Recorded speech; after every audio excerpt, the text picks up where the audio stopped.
In the time it takes you to watch this video, another innocent person somewhere in America will have their life destroyed by a trend they didn't even know existed. But this story is different. This story proves that the most dangerous weapon in the world isn't a gun. It's a cell phone. It's an app. It's the terrifying speed at which a lie becomes the truth. And by the time anyone stops to ask questions, the damage is already done. A man is sitting in a prison cell right now, sentenced to 40 years because of a TikTok trend. Not because he was guilty, not because there was evidence, but because the internet decided, and the internet doesn't change its mind. This is the story of Marcus Webb, a 26-year-old construction worker from Ohio. A man with no criminal record. A man who spent his weekends helping his elderly neighbor mow her lawn. A man who, just 6 months ago, had a fiancée, a baby on the way, and a quiet life that he loved. Today, he wears an orange jumpsuit and sleeps on a metal bed frame bolted to the floor. What happened in between is one of the most disturbing chain of events I have ever researched. And once you hear the details, you will never look at your social media feed the same way again. It started on a Tuesday morning in late October. Marcus kissed his fiancée Jenna goodbye and drove to a construction site on the east side of Columbus. He was the crew foreman that day. His team was pouring concrete for a new medical center. At exactly 11:47 in the morning, Marcus took a break. He sat in his truck, ate a turkey sandwich, and scrolled through his phone for a few minutes. He liked a couple of photos on Instagram. He responded to a text from Jenna, reminding him to pick up diapers on the way home. Then he put his phone away and went back to work. He did not post anything on TikTok. He did not record any videos. He did not even have the app installed on his phone. That detail matters, because less than 3 miles away, in a suburban neighborhood called Hilliard Heights, something terrible was unfolding. A 14-year-old girl named Kaylee Simmons had not come home from school. Her mother called her phone repeatedly. No answer. She called the school. They said Kaylee had left the building at 3:15, same as always. By 6 o'clock, there was still no sign of her. By 8 o'clock, the police were involved. By 10 o'clock, a full-scale search was underway. And by midnight, the mother's panic had turned into a very specific kind of desperation. She did something that would alter the course of this entire case. She opened TikTok. She recorded a tearful video begging the internet for help. She held up a photo of Kaylee, a pretty girl with braces and curly brown hair.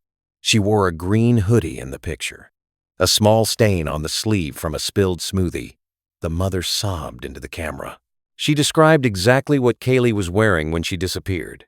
The same green hoodie, blue jeans, white sneakers with a pink stripe, a silver heart-shaped necklace. And then she said the words that ignited a digital wildfire. Please, if anyone has seen anything at all, please help me find my little girl. Within 2 hours, the video had 2 million views. Within 4 hours, it was the #1 trending topic on TikTok in the United States. Thousands of people began stitching and duetting the video. They analyzed every frame. They zoomed in on the photo. They speculated wildly in the comment sections. It was a digital manhunt. And in theory, that sounds like a good thing. The power of the internet coming together to help a desperate mother find her missing daughter. But in practice, it was something much darker. It was a mob without a leader, a storm with no direction. And the storm needed a target. It found one in a single frame of a completely unrelated video. At 9:41 that evening, a TikTok user with the handle at TrueCrimeJunkie441 posted a video that changed everything. She had been scouring footage from traffic cameras, doorbell cameras, any footage she could find from the area around the school at the time Kaylee disappeared. She found a clip from a gas station security camera about half a mile from the school. The timestamp said 3:22 p.m. The footage showed a white pickup truck stopped at a red light at the intersection. In the passenger seat, slightly blurred by the angle of the glass, you could see a shape, a figure wearing something green. The user circled it. She zoomed in aggressively. She slowed the footage down, and then she said the words that would haunt Marcus Webb for the rest of his life. "Oh my God. Is that her? Is that Kaylee?" That looks exactly like the green hoodie. And that truck. Who drives a white pickup truck? Someone in the comments has to know who drives that truck. The video exploded. 2 million views in under an hour. The comments section filled up with thousands of people analyzing the blurry shape. I see a ponytail. That's her. That's definitely her. Look at the sleeve. It looks like there's a stain. Oh my God. Someone find that truck. The problem was this. The shape in the passenger seat was not Kaylee Simmons. The green object was not a hoodie. It was a folded tarp that the driver kept in his truck for work. The driver of that truck was Marcus Webb. Marcus had stopped at that gas station on his way to pick up supplies for the job site. He had filled up his tank. He had bought a bottle of water. The security camera captured him pulling up to the red light right after leaving the station. He was alone in the truck. Just him and a folded green tarp on the passenger seat. But by the time the sun rose the next morning, Marcus Webb was the most hated man in America. His name was leaked within hours. People found his Facebook profile. They found photos of him with Jenna. They found his place of work. They found his address. And the narrative built itself with terrifying speed. A white pickup truck. A figure in green. A man with a construction job that took him all over the city. The comments turned from speculation to accusation to outright threats. This is him. I know it's him. Look at his eyes. He looks guilty. Someone send this to the police immediately. And someone did. The Hilliard Heights Police Department was inundated.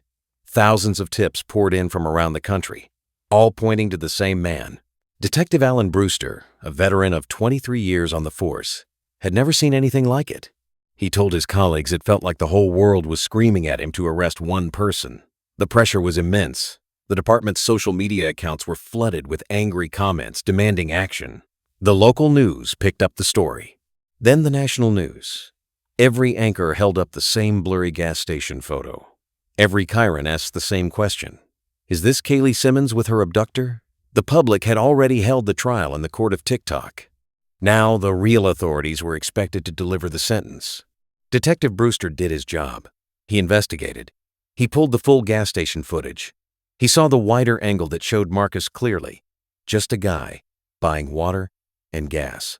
He interviewed Marcus's boss, who confirmed Marcus was on the clock at the construction site with 15 other workers from noon until after 6 that evening. He had a rock-solid alibi, backed up by time cards, GPS data from the company truck, and 15 eyewitnesses. The shape in the truck was a tarp. The green color was a coincidence. Marcus Webb had absolutely nothing to do with the disappearance of Kaylee Simmons. The detective closed the file on Marcus Webb within 48 hours. But the Internet does not close files. The Internet does not issue retractions. The Internet does not care about alibis. Marcus had to leave his home. A crowd gathered outside his apartment building on the second night. They held signs. They screamed through a megaphone. They live-streamed themselves, demanding he come outside and face justice. Jenna, 7 months pregnant, had to be escorted out the back door by a friend. They stayed in a motel an hour outside the city. Marcus deleted his social media accounts.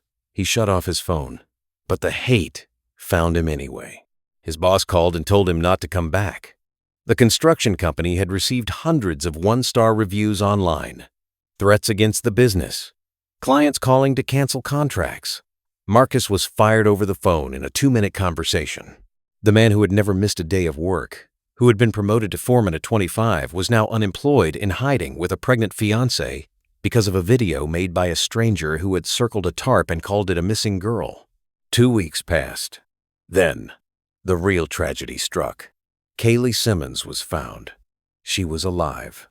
She had run away with her 19-year-old boyfriend, a young man named Derek, who she had been secretly dating for months.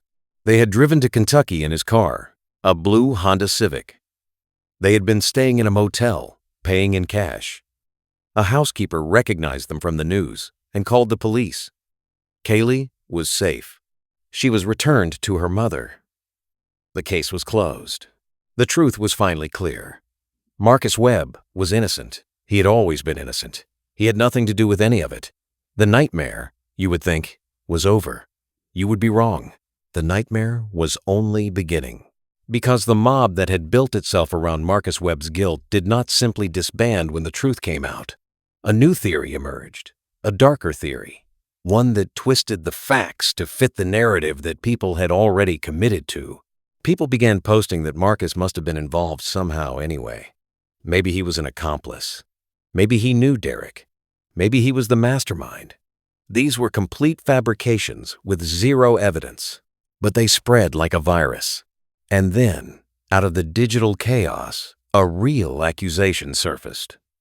A woman named Rachel Porter saw the coverage. She lived 3 states away in Missouri. She sent a message to the Hilliard Heights Police Department tip line. She claimed that she had been assaulted 2 years earlier. She claimed she had never reported it. She claimed that when she saw Marcus Webb's face on the news, she knew immediately. He was the one, her attacker. The timing was devastating. The department was already facing immense criticism for what was being called a rushed response to public pressure in the Kaylee Simmons case. The police chief held a press conference, promising a thorough investigation into this new allegation. But the seed was already planted. The internet had already decided. Marcus Webb was a predator. The new accusation was all the proof they needed. It didn't matter that Rachel Porter's story had inconsistencies. It didn't matter that she could not provide a specific date or location for the alleged assault. It didn't matter that Marcus had never set foot in Missouri in his entire life. The prosecution decided to move forward under the blinding heat of the public spotlight. A case that would have normally crumbled under the slightest scrutiny instead charged forward with terrifying momentum. The district attorney, facing an election year, saw the writing on the wall. The public demanded a conviction, and the public would get one. The trial lasted 3 weeks. It was a media circus from start to finish. The courtroom was packed every single day. True crime influencers live tweeted the proceedings. TikTok channels dedicated to the case gained hundreds of thousands of followers by posting daily updates, each one heavily slanted against Marcus. The prosecution's case was thin. No physical evidence. No DNA. No witnesses other than Rachel Porter herself. But the jury had seen the news. The jury had felt the pressure. The jury lived in a world where Marcus Webb had been guilty for months already.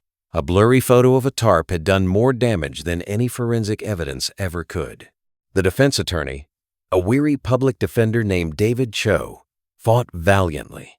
He presented timesheets proving Marcus was working in Ohio at the time the alleged assault in Missouri supposedly took place. He presented GPS records. He presented character witnesses. He presented everything short of a time machine. But the prosecution had something more powerful. They had the gas station photo. Even though it was completely unrelated to the assault case, even though it had been thoroughly debunked in the disappearance case, the judge allowed it to be shown. The prosecution argued it showed a pattern. A pattern of what, exactly, was never clearly established. But the image was seared. The narrative that had been constructed so carefully online had now been imported wholesale into a court of law. Marcus Webb never stood a chance. The verdict came back in just 4 hours. Guilty on all counts. The sentence was 40 years. 40 years. Think about that number. Marcus will be 66 years old when he is eligible for parole. His daughter, born while he was in county jail awaiting trial, will be nearly middle-aged. He has never held her. He has never heard her laugh. He watched her grow through photographs that Jenna brings during visits. Photographs he is not allowed to touch. He stares at them through a glass divider as tears roll down his face and onto the cold metal counter. The man who spent his weekends mowing an elderly neighbor's lawn. The man who built medical centers and dreamed of starting his own company.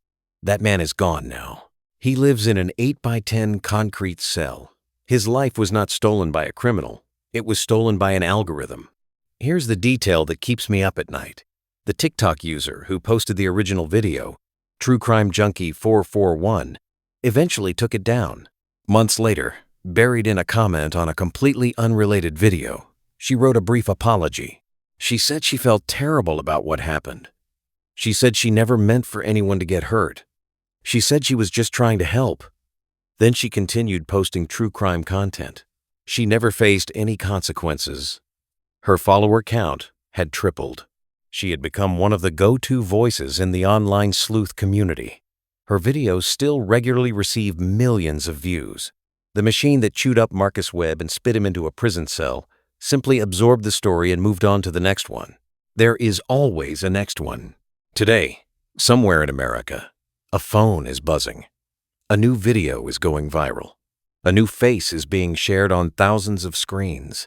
A new accusation is being typed into a comments section by someone who has never met the person they are condemning, who has never seen a police report, who has never spoken to a witness, who knows absolutely nothing except what they saw in a 60-second clip, carefully edited to make them feel outrage.